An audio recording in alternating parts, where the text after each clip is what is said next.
You know how some carriers give you so little for your older busted phone you just end up living with it? I don't think so. Verizon lets you trade in your broken phone for a shiny new one. You break it, we upgrade it. You dunk it, doggy bone it. Slam it, wham it, strawberry jam it. We upgrade it. Get a 5G phone on us with select plans. Every customer, current, new, or business. Because everyone deserves better. And with plans starting at just $35, better costs less than you think.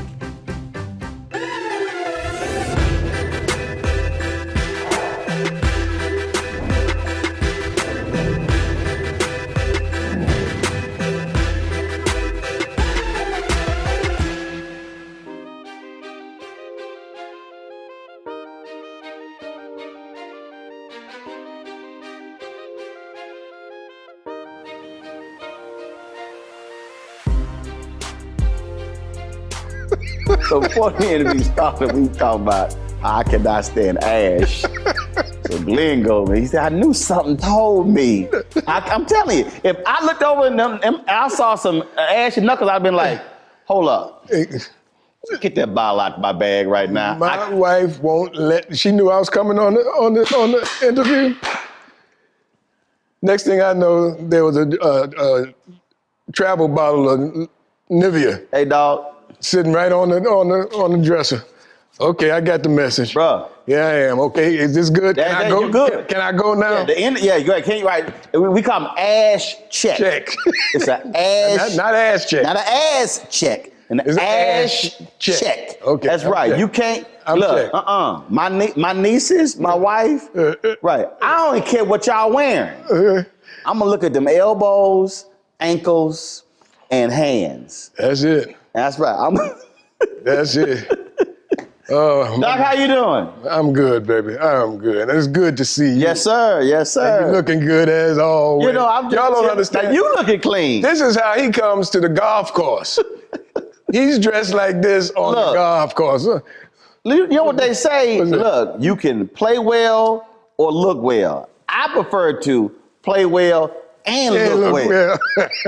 See, I'm trying to hurt your feelings with the final score and the outfit. And the outfit. Right. In fact, I don't even like, it's so funny, y'all. So Glynn sitting in one of these tennis shoes. I hate tennis shoe, golf shoes. Right. You want to look like tennis shoes? Look like tennis shoes. I prefer the old school classic. I mean, where they leather shoe. Where they look with a cleat. Look like dress. I do. It's just something, and it's hard to find them. I know it's hard to find them because there's something about. I'm telling you, I'm sitting there watching you, and you got the hat. You know, you got the suit. But I was like, Lynn, I can't wear tennis shoes with a suit. Well, this ain't just any tennis shoe. Tell you something, tennis shoes. See, y'all try to be out new school. This just ain't any tennis shoe. What is that? Now. Come on now. What's that? Come on now. You know what this is. What's that? Come on now. No, if I say it, I got to get paid. What's that? Let me tell you what that look like. If I say it, let me tell you what that look like. Look like a blue ass tennis shoe. That look like a blue ass tennis shoe. Well, see, there you go already. You got just saying blue. See, lets everybody know what kind of shoe this is. He right there. See, he right there. Am I right? See that? See, this reminds me of the movie Strictly Business. That's it. Remind me of the movie Strictly Business when what's his name? Joseph Phillips was going to the club and Tommy Davis said, "Hey, what you got on?" He said, "This is a Brooks Brothers suit." He said, "Well, you better put that shit on the outside. It look like a gray ass suit to me." Tommy ain't got no sense. See, I'm telling you, I can't. I am incapable of wearing athletic shoes with a suit. That's how I am with a baseball cap and a suit. I'm the same way. I can't wear a baseball cap with a suit. That's very hard for me. I just think that I think so much of that goes back to how we grew up. So you grew up East Coast. I'm New York. See, you can't. That's right. You can't come in here looking crazy. No, see, that's the thing I explain about black people. We may not grow up with a lot of money, but we gonna look clean. For sure. That was something. What was for you? Was that? Family and friends. You didn't play. Hey, I was ironing my clothes at 9 and 10 years old. Starch. That's it. Yeah, are you kidding? Hold up, and you. Argo. Come on, see, everybody don't understand creases. See what I'm saying? See, Don't know how to line it up. no. Got to know how to line it up. I was doing that at 9 and 10 And years then if old. you didn't line it up right, we gonna iron out the crease that the with the old water, crease. with the water, you gotta hit them. Come on, You gotta hit it with that water. See, see right there. What was that? What move was that? Y'all know that move. See, that's why it's hard for me. Mark Lamont Hill hit me. He said, Roland, he said, man, have you ever just gone out? He said, jeans and a t-shirt. I said, hell no. I said, bro, I said, man, that hurts my sensibility. But you see, there's a difference between me and you. My most comfortable attire is one of the reasons I moved to California. Right. Is because I love just wearing jeans and a t-shirt. I'm that simple. I'm telling you, if you ever see me in jeans, that will be cowboy boots on. Well, you see me with them cowboy boots on. Oh yeah, You know that. Yeah, we know that. I don't have to go there on that. Right, we know that. But that's my most comfortable attire. Jeans and a t-shirt. I took some meetings out here. This was several years ago. And they all looking at me, because I'm suit, tie, we got the pocket square, we got the color socks, shoes, polish. That's you. They got jeans, t-shirts on, and they that was here in California. Every meeting, every meeting. Yeah. And I'm sitting there going, and they looking at me like, y'all dressed up. I'm looking at them going, this ain't dressed up. Dressed up. I ain't got a hat. Right. This ain't dressed up. You didn't have a tie? Did you have a tie? No, I had a tie. You had a tie. But it wasn't like. You didn't have the bar. You didn't have a tie. Right. Bar. See, I didn't even put on I just had the iWatch. Yeah, see. I didn't even put on the dress watch. Right. I understand. I see. There's somebody watching right now ain't got no idea what the hell we talking about. They don't know nothing about no dress watch. That's right. They got no. That's right. What two things do really, Glenn, irk me, and being from New York, I wanted this irks you. When you see a dude with some unpolished shoes. Oh no.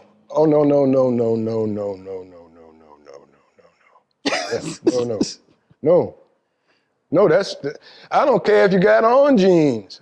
I don't care what you got. You can wear short pants. I don't care, but you got to have polished shoes. Your shoes have to be polished. I used to polish shoes for a living. I was a shoe shine boy. Oh yeah, no, yeah, you can't. Yeah, you can't. I bet cats walk up and you looking like. Scuff marks.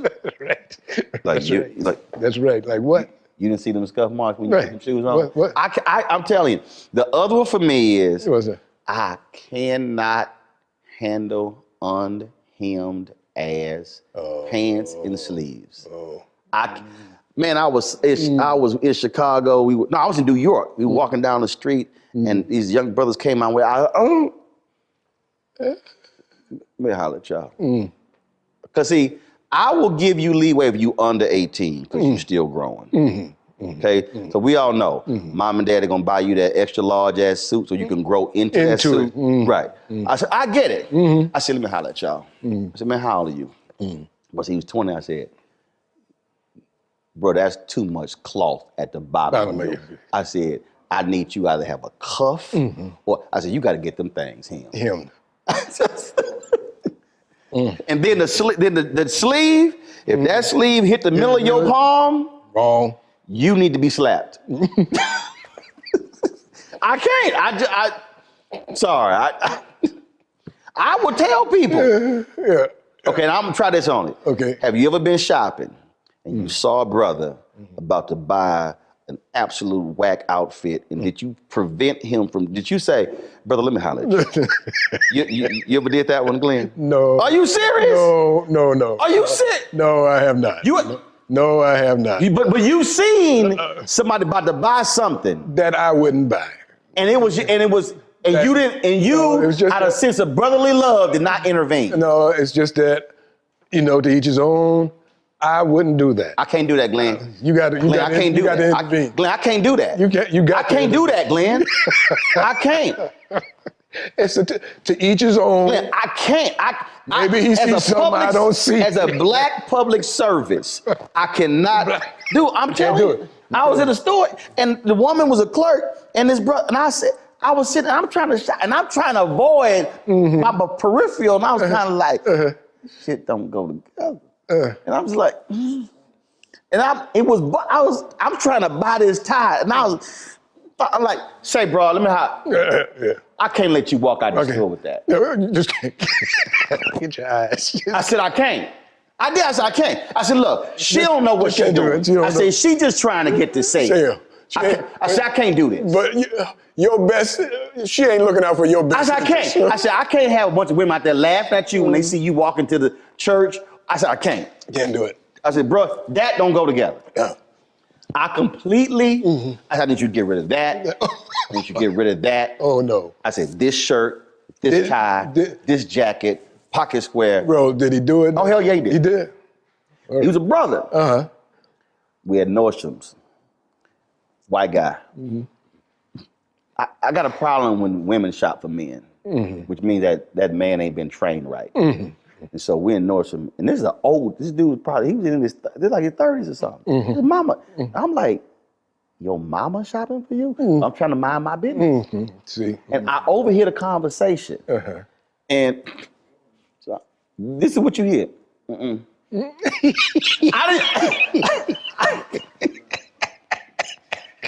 didn't mean for it to like get projected. Right? But he was thinking I was watching, and I went, and he heard it. He said, what do you think? I said, I said, don't get that. Don't do that. And he's like, really? He's like, well, my mom, I said, let me ask you a question. Your mom ever make any men's best dress list? He says, no. I said, I have. Put that shit down. You need to get that. See. I said, but don't walk out there with that damn outfit right there. I said, I don't care what your mama say. That does not look good. Like, oh, man, she overheard. She bought the look on. She was hot. I was like, don't listen to your mama. Buy that tie. I'm telling you right now. I just couldn't. But here, I can't. Hey. Well, you see, you are one of our major custodians of style. That just comes with being who you are. Everybody expects that of you. You see what I'm saying? Now, I might have got cussed out. See, but nobody gonna cuss you out because you know what you're talking about. I need help. I ain't gonna lie. Every once in a while, my wife will say, no. Oh, no. No, don't go out there with really? that. Oh, yeah. Oh. Yeah, every once in a while. My wife got. No, she is. My wife has absolutely zero input. No. And I appreciate the help. I appreciate the help. I can't. In fact, she comes to me. We went on a cruise, true story. I know y'all probably like, when they gonna get to Glenn's career? We gonna get there.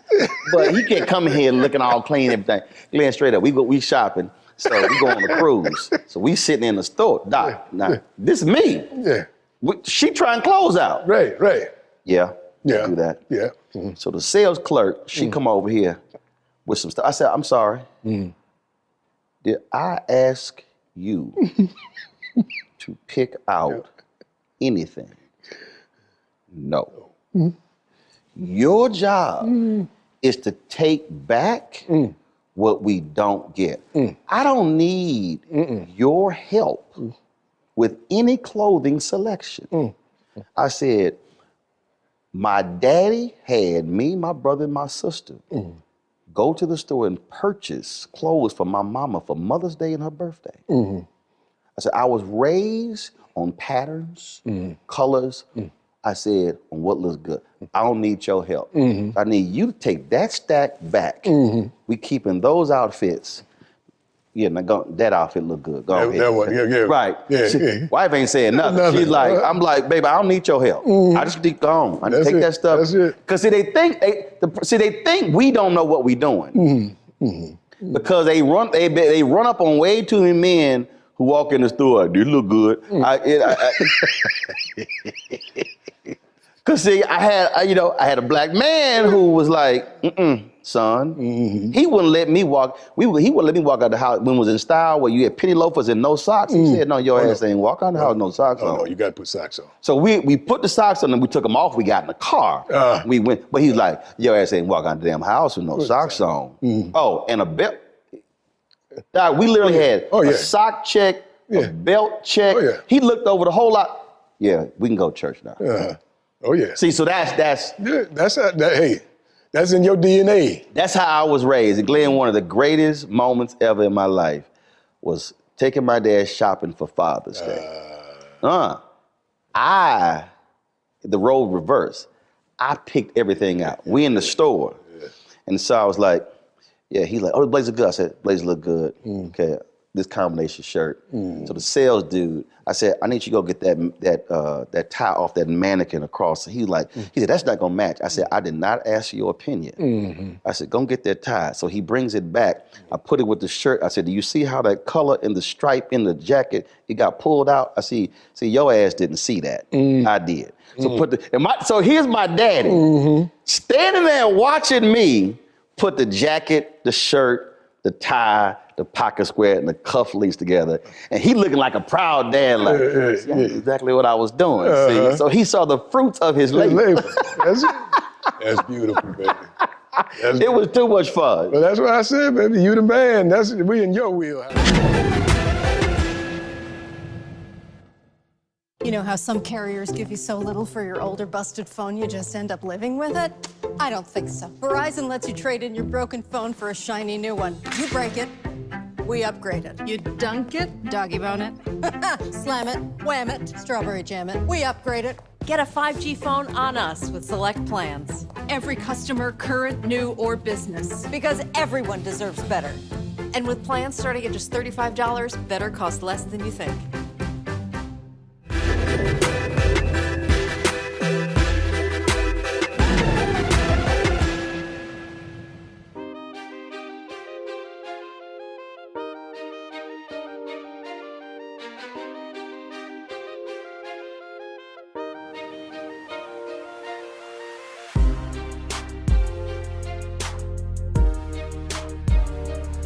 How in the world you go from New York to being the 21st century Bill Pickett?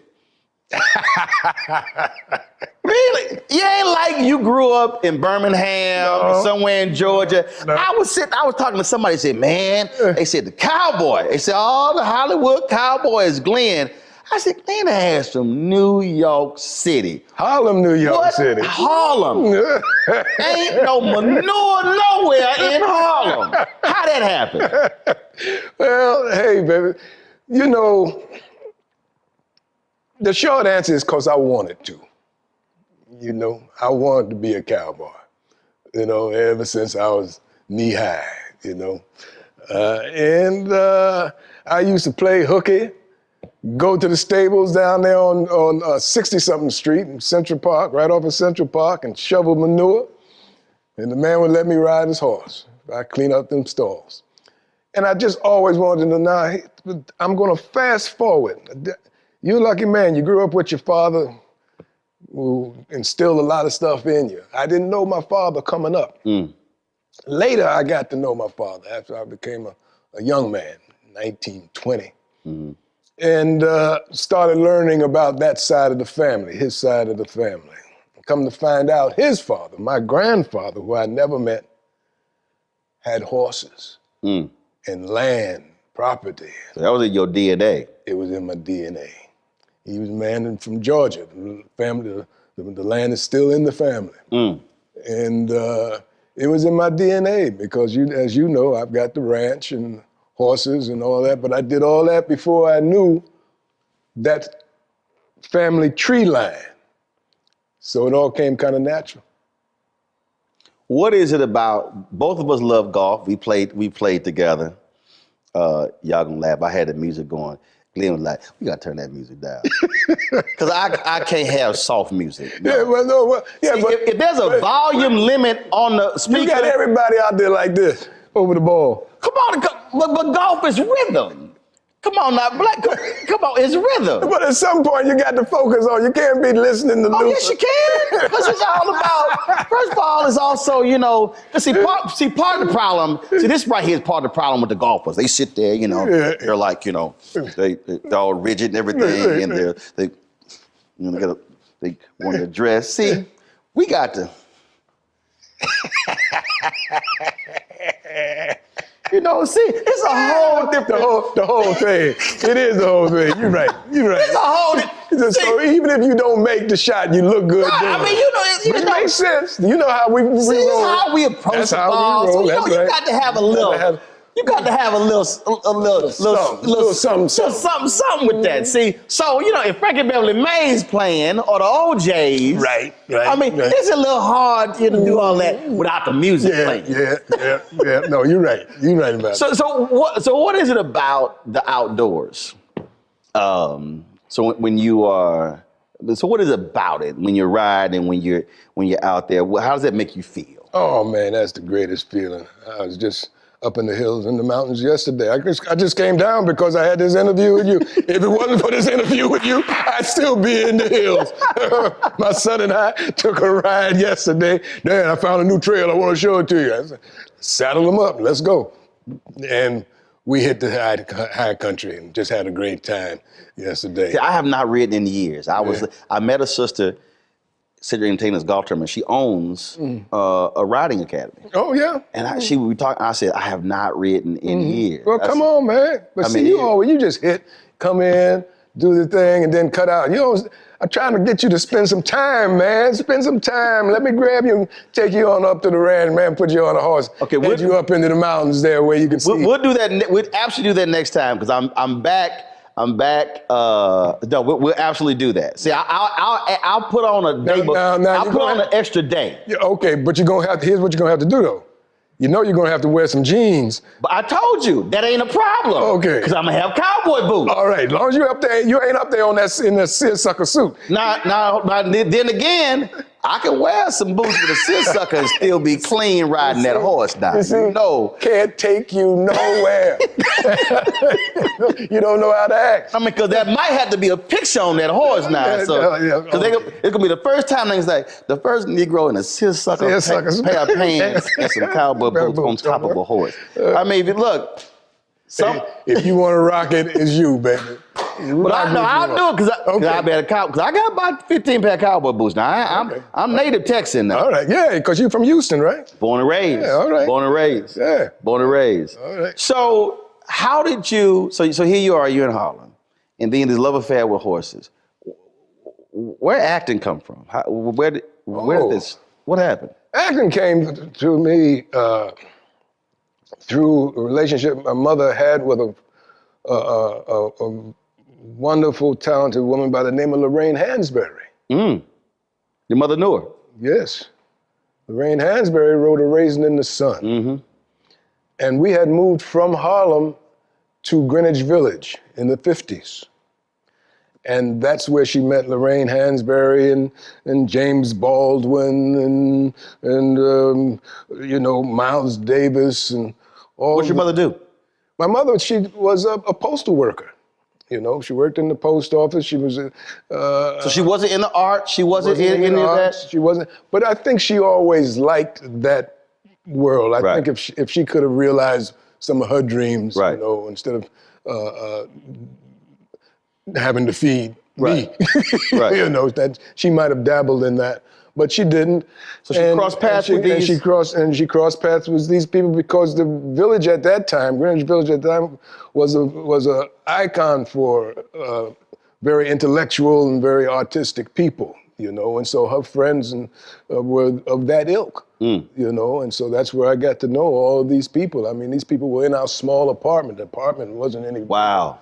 Wasn't, there's nothing in here small enough to demonstrate how small my look around like, I can't even give y'all an example. No. Maybe that patio right there? No, that's too big. I'm trying to tell you, you think I'm kidding. But that small space, some of the most brilliant minds of our time crowded that small space. And was there in intellectual conversation that I was privy to as a kid, but, you know, of course, paid no attention to because all I wanted was for one of them, you know, Uncle James Baldwin, Uncle James, give me a quarter because the ice cream man is downstairs. I want to go get a quarter, you know. I want some ice cream. You know, here, Glenn, here, go get, you know, that kind of thing. So that's all I was interested in. I didn't know that these minds were that. Right, it was like, you like, damn, Uncle James Baldwin. Yeah. James Baldwin. Right, you see what I'm saying? Lorraine Hansberry, you know. And so when Miss Hansberry wrote this play, she told my mother that there was a role for a little boy in it, and would I be interested in auditioning? And my whole thing was, well, I don't know if I want to do it because is it Saturday? I got a baseball game Saturday. You know, if this gonna mess up my baseball. Hold on. Let me hold up. Let me. So the Lorraine Hansberry writes A Raisin in the Sun. Right. This iconic play. She asked your mama, I got a role for a little boy. The little Glynn want to do it. And your ass talking about, this gonna get away at the baseball game? What your mama say? You out your mind. No, I know that's what she wanted to do. Right. But no, it wasn't like that. First of all, I had to audition. And I didn't know what an audition was. So she worked with me on the road. My mother and I, we rehearsed in that little square space and went up to audition. And when I got there, I saw all these other little colored boys sitting in the hallway, and I couldn't figure out what they was doing there. Because you know, audition. Yeah, because there's only one little boy in the play. I read it. That's me. So you like the job, man. What y'all here for? Yeah, what y'all here for? You know. And so I didn't know until afterwards that everybody was trying to get that part. Wow. You know, and got it. I got it. Because you got an inside track. Well, I had an inside track. Lorraine sitting at your little box. Absolutely, because it ain't who you know, it's who knows you. But the other thing was, I was never nervous because I wasn't You had no expectations. I had no. You just like, all right, you want me to read a sheet of paper? Yeah, okay. You know. So, and I didn't give it a second thought. I wasn't afraid of the competition because I didn't know I had competition. You know, I assumed the part was mine. And that I found out is one of the keys to auditioning, is assuming the part is yours. Wow. Claiming it. It's what we do in church. You claim it. You claim the miracle, you know? So that's what I did and got it and went on the road and worked with Sidney Poitier and Ruby Dee and Lou Gossett, Diana Sands, and some of the greatest people in the business. You know how some carriers give you so little for your older busted phone you just end up living with it? I don't think so. Verizon lets you trade in your broken phone for a shiny new one. You break it, we upgrade it. You dunk it, doggy bone it. Slam it, wham it, strawberry jam it, we upgrade it. Get a 5G phone on us with select plans. Every customer, current, new, or business. Because everyone deserves better. And with plans starting at just $35, better costs less than you think.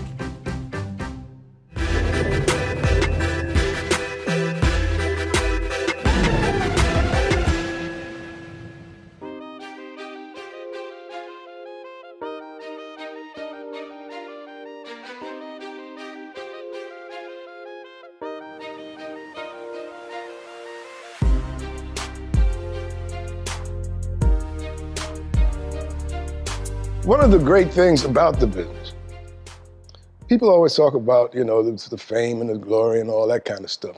But that's secondary to some of the other things of like who you get to meet. That's right. In this business. That's right. Where you get to go as a result of this business. You know, like meeting you and meeting, you know, Lorraine Hansberry or Diana Sands or Ruby Dee or Sidney Poitier. I met Dorothy Dandridge, you know, and Pearl Bailey, you know, and some of the greatest people that you ever met. Sammy Davis Jr., you know. Now, these are names that maybe some of your viewers don't even remember, you know. But we're talking about iconic people. But these are iconic people. And you're remembering just the conversations, just the fun, just not this the work, but just the stuff that's off screen. Yeah. Stuff. So my character's name in the play was Travis. And I hated that name in the play. If you all remember Raising the Sun, if any of your students, acting students have done, you know the character, the little boy's name is Travis. I thought that was the corniest name. I don't know why Miss Hansberry. You said I ain't never met no black Travis. I ain't never met no black Travis. That's exactly what I said. That's exactly. So I couldn't stand the name. So we doing the play, we rehearsing. And we all break for lunch. We go to lunch. And I'm hanging with the adults. And Sidney and Sidney Poitier, Ruby Dee, I think Ivan Dixon, and maybe it was Diana Sands, we all go up to a restaurant to have lunch. It's a loud restaurant, very loud. And all of a sudden, this restaurant gets deathly quiet. Just a hush comes over the room. And we stop and we look around and wonder why it's gone so quiet. And then all of a sudden, Sidney looks over and he stands up. And he holds his arms out and this gorgeous woman walks across the room, right into Sidney's arms. Darling, darling, oh, how are you? Oh, it's great. And the whole place is just like mesmerized. And it's Dorothy Dandridge. And I'm only 12, but I'm like, she's gorgeous. Yes. And so Ruby Dee starts introducing Ivan Dixon, Dorothy Dandridge, and it goes around. And this is our Travis. This is Glynn Turman, he's our Travis. And she embraces me and gives me a kiss on the forehead and says, hello, Travis. All of a sudden, that came the most beautiful name in the world. That was the greatest name, man. I think to this day, Travis is probably the greatest. You ain't name your son Travis? I'm gonna start to name my kids Travis. But that was, you know, it's times like that right. I remember to this day that clear as a picture to me, you know, and some of the icons that I've had the great fortune of meeting. Well, that's how it was when we talked when Cicely Tyson passed. Mm-hmm. When you told the story, and I cracked up laughing when you said, was it you tried to sing, and Cicely was like, don't do that. I hollered when you said, because you thought you would just. Oh yeah, you couldn't tell me. She went, don't do that. Don't that. Oh, it's hard to believe she's gone, man. Hard to believe. Some of the people that's moved on down the line, but to have known them, to have spent the same space with them, has been a true, true blessing, you know. How does it also feel when we talk about iconic, when we talk about moments in history, when we talk about, like, I don't care.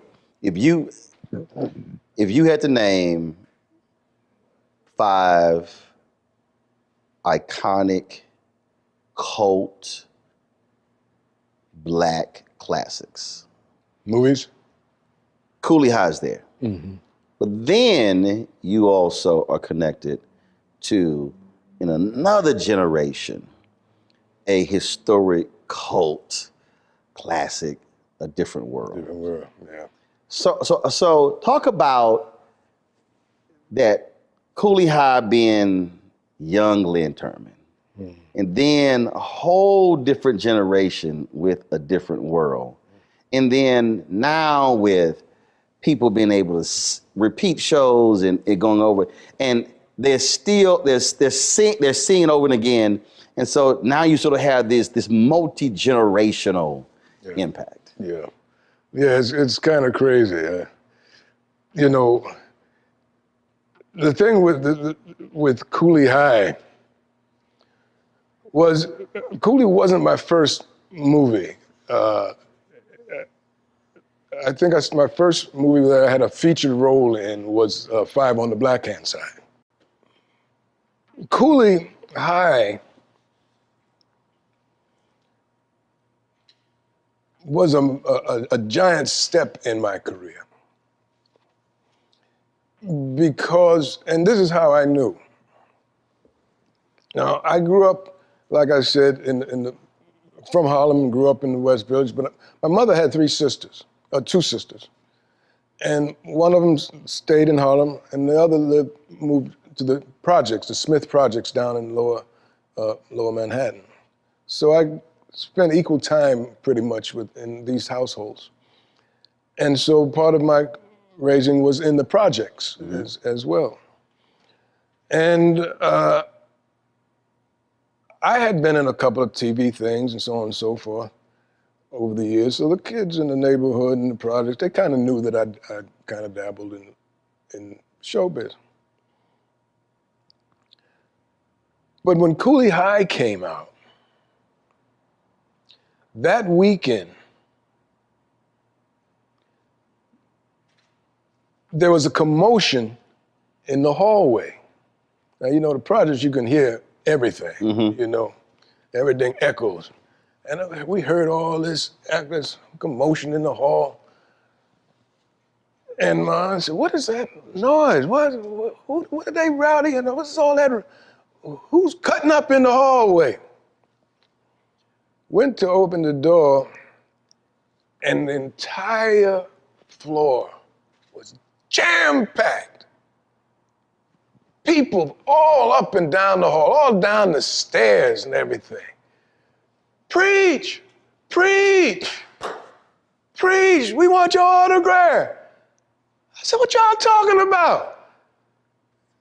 Jimmy, nigga, what you want? What you doing here?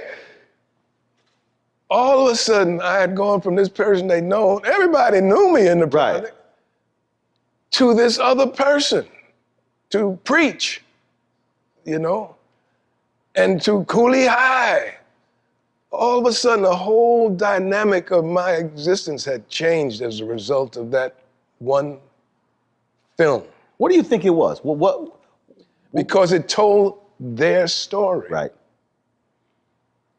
You know, and they knew their story, and it wasn't a lie.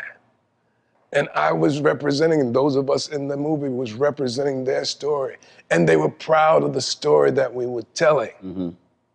Everybody was proud of that story. It was a story that we were glad for the rest of the world to get in on, so that the rest of the world could look at us in a different light and know that we had, even if we were hustlers, you know, we still had mamas and daddies, you know, and little brothers, and, you know, our dreams and aspirations were filtered through even all of the negative things that we had to go through.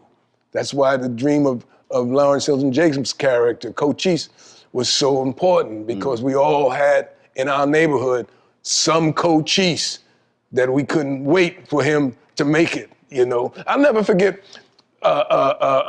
going to Lou Alcindor's send-off party in the projects, another project uptown. Lou Alcindor, before he became Kareem Abdul-Jabbar. Yes, indeed. We came up to his party and crowded that same hall just like that for his send-off party. Wow.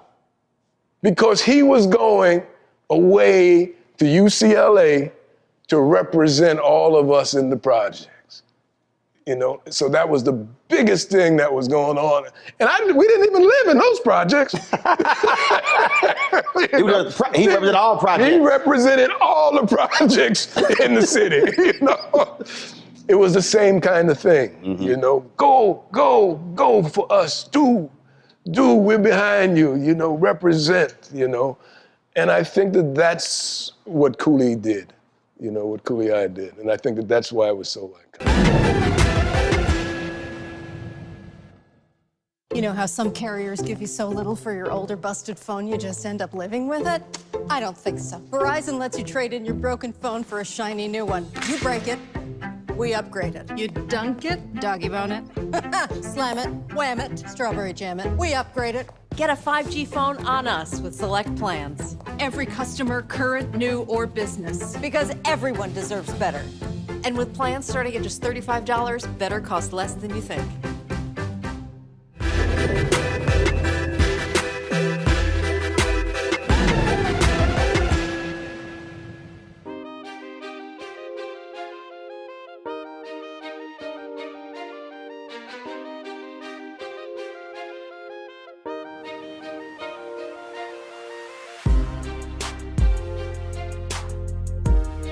So I have again, people who come on my show, that there are 5 movies that if they have not seen, they can't come back to do my, straight up. Really? I've had people come, if you ain't seen Coolie High or Car Wash, you cannot come back and do my show. Yeah. Unless, I pull black cards. I do. I'll bust you on the show. I say, you can't come, I would tell them, you cannot come back on this show unless you have seen these 5 movies. Yeah. That's it. And so Coolie High and Car Wash are 2 of those movies. I tell them, I said, no, I don't care. They like, Coolie High, man, that's so long ago. I was like, y'all still see Casablanca? Yeah, you see? You see? I said, I don't want to hear that. That's right. I said, no. I said, so that's one of them. When you think what, and before I ask the question, I'm quite sure it's going to be something a lot of us haven't seen. I ask music artists all the time, when I ever ask them what's their favorite album, typically it's an album that a lot of people didn't hear because it meant something to them. For you, what would you say, all the things have you done? Movies, television, stage, all of these things. What was the most satisfying and fulfilling role for you?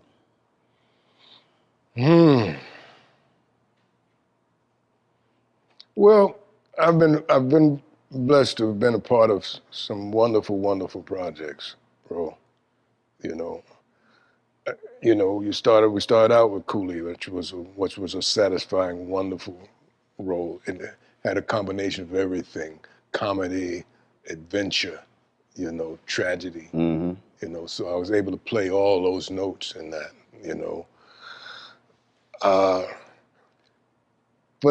and of course, Ma Rainey's Black Bottom is a wonderful piece to be a part of for various reasons, A Different World, the character Colonel Taylor put me in a special place because I can't tell you how many people have come to me and said, if it wasn't for you and A Different World, I wouldn't have gone to college. So to be a part of that legacy is heartwarming, But I'll tell you, Roland, I don't know how it's going to come out, and I don't know yet what impact it will have, but I know the impact that it's had on me.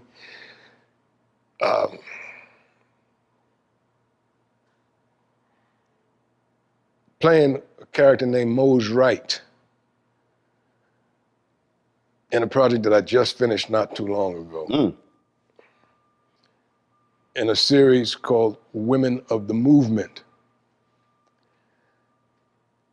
And the first series is about the Emmett Till story. And it's told from his mother's, Mamie Till Mobley, point of view. And I get to play Mose Wright, his uncle, who was responsible for him going down to Mississippi from where, and whose home he stayed in until he was dragged out of his home and defiled the way he was. I tell you,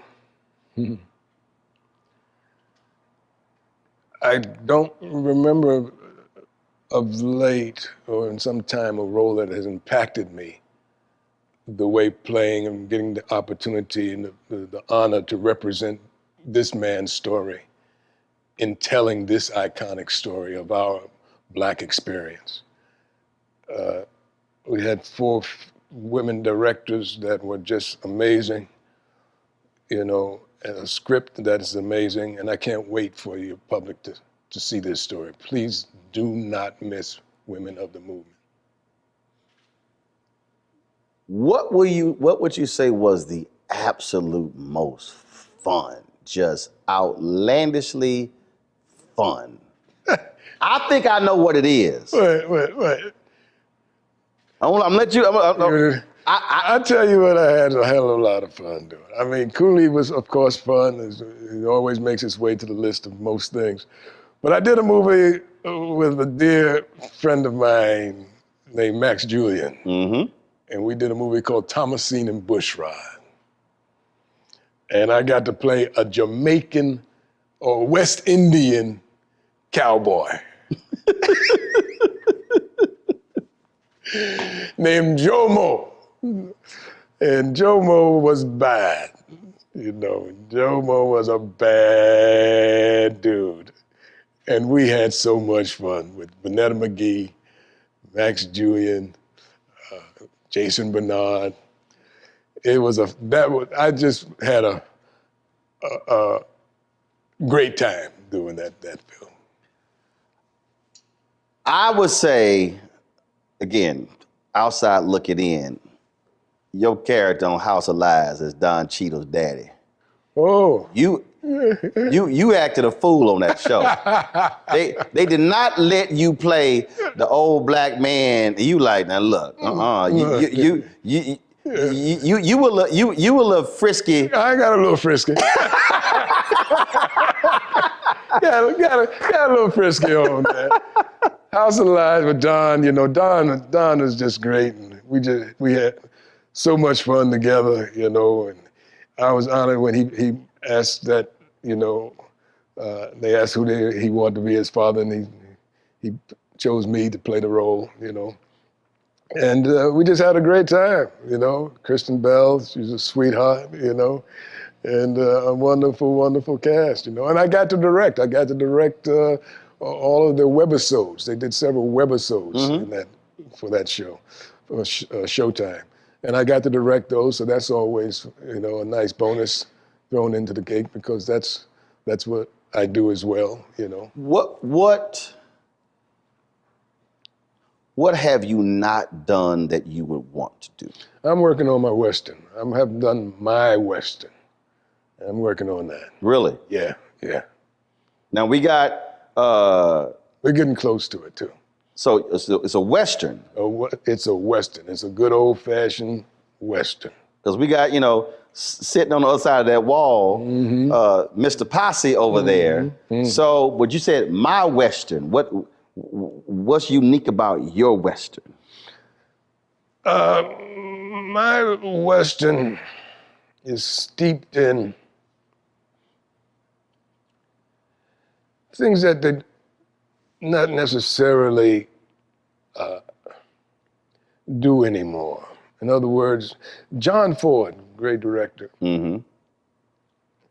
One of the major characters that was always in a John Ford movie, along with, you know, John Wayne and, you know, Ben Johnson and all those other iconic guys. One of the stars of their shows was the backdrop. Yep. The scenery. The scenery. Yep. Was the life on the range, was the dust, was the wind, you know, was the grime, were the twisters and the tumbleweed and all the things that, you know, if you ever spend any time on the range, you've got to come to terms with. You know, those elements will interfere with your plans, enhance your plans, destroy your plans, put your plans on hold. You know, you're at the mercy of the land. You're at the mercy of the land, you know. And that's grit. That's true grit. And when I do my Western, that's part of the world that I will be addressing. You say you're close. I'm close. For a person out there who is in this business, who wants to be in this business, what do you tell them that they must have in order to make it not a quick, successful career, but a long, fruitful one? What do they need? My quick answer to that is an old saying I've got. It goes, a lean dog runs a long race. But all I mean by that is try and carry as little baggage as possible. Especially up here. Don't give yourself any unnecessary baggage. Because, first of all, you never know when opportunity will present itself. So you've got to stay ready to keep from having to get ready. And if you've got to... Right. It's clutter. Okay, get all that clutter out of the way. It's hoarding. The chance is gone. It's hoarding. It's hoarding. See, I tell people, I'm not a sky cab. I don't carry luggage. Yeah, see. See. So I tell people, I don't carry luggage. I don't, because because not only does it weigh you down, it then everybody around you, and I think it prevents you from thinking. It prevents you from making clear decisions. Or to me, baggage affects my creativity. Absolutely. It gets in the way. So that's, I mean, some of my folks I work with, they're like, man, you don't care about other people around you. I said, no, that's not true. I said, but when we come to work, I said, even when I'm at work, wife is not here. Parents are not here. Brothers and sisters are not here. I said, this is what I'm here for. This is what I'm here for. And if all that other stuff is present, I said that I can't be fully present. That's right. And it may seem hard on some, and it takes its toll. Don't get me wrong. That kind of lifestyle does take its toll. So that's why I tell people, if you're not ready for this, don't get in it. Right. Don't get in it. You got to be in this because you can't help it. Right. You know how some carriers give you so little for your older busted phone you just end up living with it? I don't think so. Verizon lets you trade in your broken phone for a shiny new one. You break it, we upgrade it. You dunk it, doggy bone it. Slam it, wham it, strawberry jam it. We upgrade it. Get a 5G phone on us with select plans. Every customer, current, new, or business. Because everyone deserves better. And with plans starting at just $35, better costs less than you think.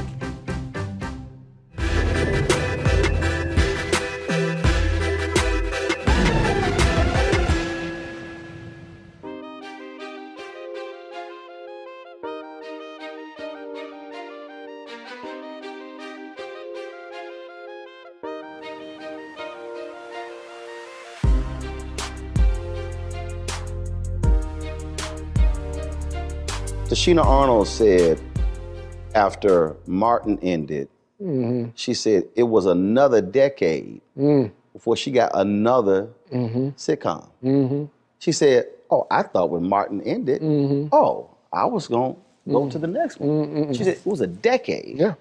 So for you, how have you dealt with, for lack of a better phrase, how have you dealt with rejection or no? How have you dealt with someone saying, you're not the right fit for this particular part? What got you through those moments? Well, it's First of all, I spread it around and made it look like a big act. Okay, in other words, I didn't just stay with motion pictures. I didn't just do television. I did theater. I taught acting. So I kept my foot in the pool. I'd go where it was. Mm-hmm. I'm a stage actor. I come from the stage. So I don't care if it's 99-seat house, 99 seats to 2,000 seats. I've played, So I was always where the acting was so that I could keep my instrument strong. Mm-hmm. But at the same time, I let the industry know that she wasn't my only passion. Mm. We talked about what's it like up in those mountains. That's my other passion. What's it like training a horse? What's it like raising my kids to appreciate the outdoors? What's it like doing rodeos? And what's it like doing a summer camp and bringing kids in from the inner city who've never been outdoors and had that opportunity? What's it like presenting that? So I spread it around and make it look like a big act, in that my passion is not tied up in, I'm not defined by this one thing. I have the talent, thank God, that's been given to me, but the perseverance that goes with that or that serves that talent has to be adhered to, has to be nurtured, has to be fed. And it's fed by my other experiences. You see, if I'm just in the world where I'm surrounded by just people in the business, say, well, where do I draw my next character from? But if I'm at a rodeo and I see a cat over there, and he's got on worn down boots and he's got on, saggy jeans, and there's a character. There's a character I can study. There's a character I can get to know. There's a character I might have to play one day. Mm-hmm. You see what I'm saying? So I'm always in the business, but I'm not always of the business. Mm-hmm. And that has helped me keep some sense of sanity, and I guess that's as good an answer as I can give to that question. How'd you meet Aretha Franklin? Aretha and I met as a result of a friend of mine named Ben Vereen, whom uber talented. You got that right. Who went to high school. He and I went to Performing Arts High School together. The Performing Arts High School is now called LaGuardia. Back in the day, it was on 46th Street. And Ben and I went there. And we remain friends to this day. And he was performing at a benefit for Jacqueline Onassis at the Mark Taper Forum here in LA. And asked me if what you doing? I got a show tonight. Let's do it. We roll.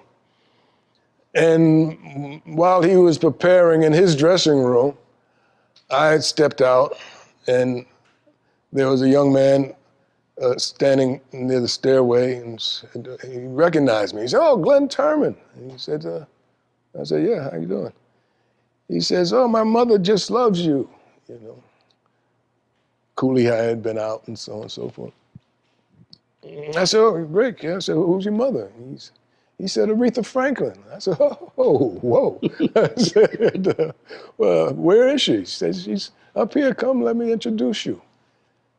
And he took me backstage to her dressing room.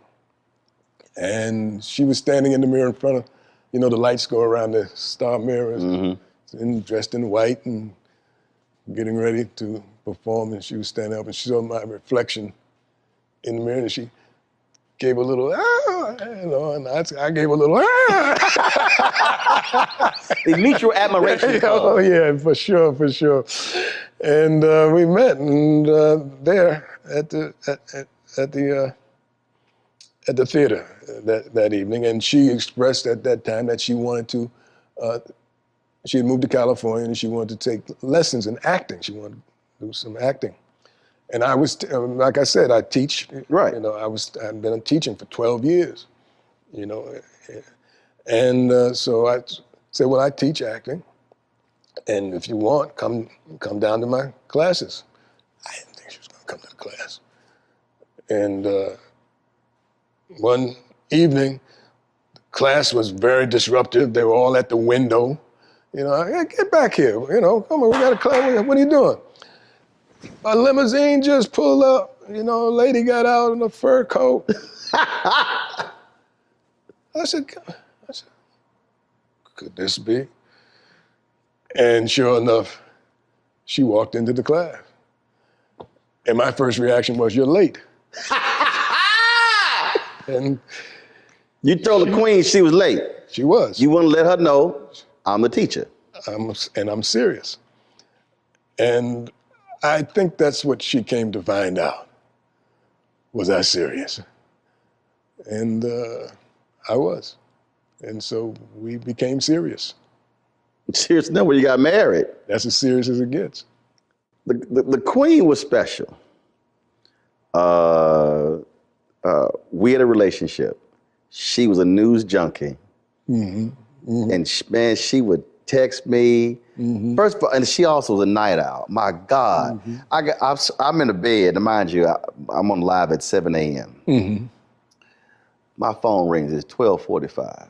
I'm like, me and my wife in the bed, I'm like, now mind you, I had to get up at 3. Mm-hmm. I'm like, when the hell is calling me from a 248 phone number? Mm-hmm. I was like, answer the phone. Roland, Aretha. Mm-hmm. Oh, that segment you on tonight, she just started talking. I'm trying, now do I need to tell the queen my ass is asleep? Then I go, well, it is the queen. Mm-hmm. So I guess I better get the hell up and talk. Man, that's how it was. But people don't realize how great she really was, how diverse she was, and how smart she was. Yes. Very smart, very astute, and hilarious, really had a funny bone that was really. But also loyal in the sense that, she came to Constitution Hall in D.C. Mm-hmm. and my nieces wanted to meet her at a speech. Mm-hmm. And so she said, Roland, you coming to the show? I said, Queen, I said, I got a speech. I don't pass up checks. Mm-hmm. And I said, but my nieces would love to meet you. Mm-hmm. So she said, it's not a problem. So she said, I will leave, because my wife is also a Delta. She said, I'll leave 3 tickets, no problem. So I get a speech. And so later that night, I hit my wife. I said, hey, how'd it go? She said, well, they never got a chance to meet them. Mm-hmm. Like, what happened? She says, well, Michelle Obama, First Lady, came to the show. Mm-hmm. Attorney General Eric Holder came to the show. Mm-hmm. And then Secret Service cleared everybody out backstage. Mm-hmm. Mm-hmm. And I said, well, did you call her grandson? Like, yeah, but we couldn't get him on the phone. I was like, oh, and they were disappointed. Saturday, phone rings. Mm-hmm. Roland, Aretha, Queen, how you doing? What happened to your nieces? Well, my wife told me, Secret Service, she says, what'd you say? I said, well, Secret Service cleared everybody out. Why should they try to reach the grandson? Couldn't reach him. She says, let me call you right back. Somebody in trouble. 10 minutes later, she come back. I was finished cussing out my grandson. Mm-hmm. And she said, I want to apologize to him what he did. And I made clear to him that I don't care if the First Lady or the Attorney General or the President of the United States comes to my show. If I tell you to take care of guests and I want to see them, you are to take care of them. And she said he should have answered his phone, and he should have brought them back regardless of what the Secret Service had to say, because it's my show. And that's that. That was the queen. That's that. I was like, Ro, wow. We're in London. And she's going to sing for the Queen Mother of London. And Lady Di, Princess Charles, and a jam-packed house. Sammy Davis is hosting the show. Queen Mother is in the booth up there. Place is jam-packed. And Sammy comes on and he says, ladies and gentlemen, you know, you have your royalty here. Queen Mother, Prince Charles. But we have royalty in America as well. We have the Duke of Ellington. We have the Count of Basie. And ladies and gentlemen, we have the Queen of Soul. So Aretha brought the house down. Wow. That's how he introduced her. Wow. Brought the house down. The Queen Mother and everybody had to stand up. The Queen Mother had to stand. See,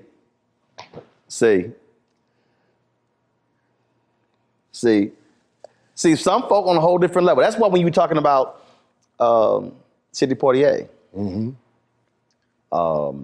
sort of like that look that you had when he greeted Dorothy Dandridge. All these years I never met Sidney.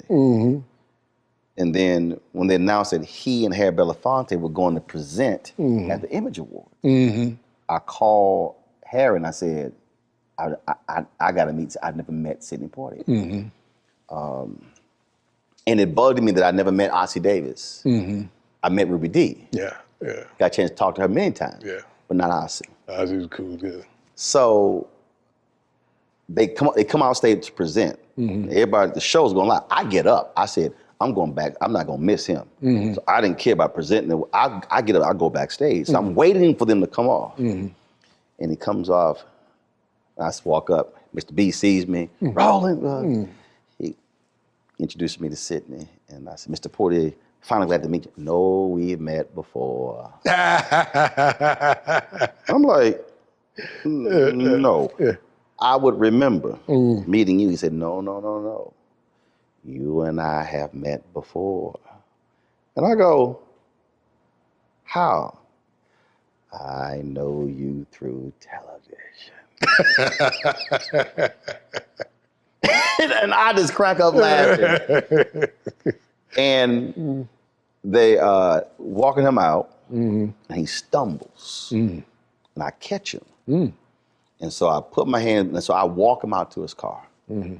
So about a month later, my phone's blowing up. TV One is emailing me, calling me, Roland, Sidney Poitier's trying to reach you. And I was like, well, give him my number. Why the hell y'all calling me? Right. This Sidney Poitier. Right. This ain't like this Sidney Jones. What part of Poitier I was like, don't you understand? Give him my number. Right. So they give me the number. So I call, and it was his office. And he comes on, and he said, I want to thank you. He said, I just had surgery. I was still unstable. And so I want to thank you for holding me up and walking me to the car. And he then begins to say, I want you to know, he says, wow, I enjoy watching you. I'm sitting, and he says, there's no backup in you. Glynn, I'm talking about this same thing. When you talk about royalty, this is Sidney Poitier telling me what he appreciates about me. Doc, I'm about to start welling up. So I have to go like into my reporter mode. So when you in your reporter mode, you have no emotion. You don't feel. You see, you report. So I immediately just open my laptop up and I just start transcribing what he's saying. Otherwise, I'm about to just give it up. This is Sidney Poitier. Right. You know how some carriers give you so little for your older busted phone you just end up living with it? I don't think so. Verizon lets you trade in your broken phone for a shiny new one. You break it, we upgrade it. You dunk it, doggy bone it. Slam it, wham it, strawberry jam it. We upgrade it. Get a 5G phone on us with select plans. Every customer, current, new, or business. Because everyone deserves better. And with plans starting at just $35, better costs less than you think.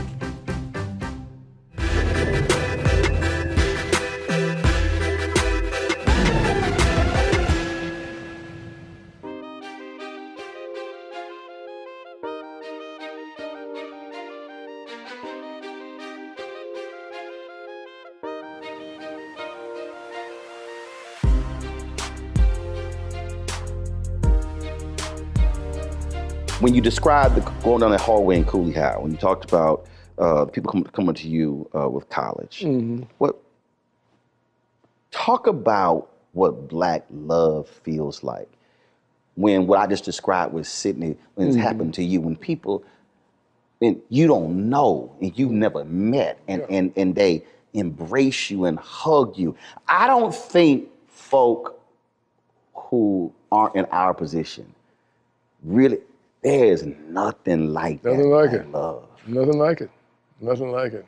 You know, I was just talking with my friend publicist over here, and Lillian was saying, "Boy, you know, this Ivy Park campaign that you're on now, you know, has really blown up. You know." I said, yeah, I said, it has. I said, you know, and I'm not big on Facebook or Instagram. I don't even have an Instagram, you know. I said, I do have Twitter. I said, God, all these followers and tweets and retweets coming. My God, you know, they just keep coming now.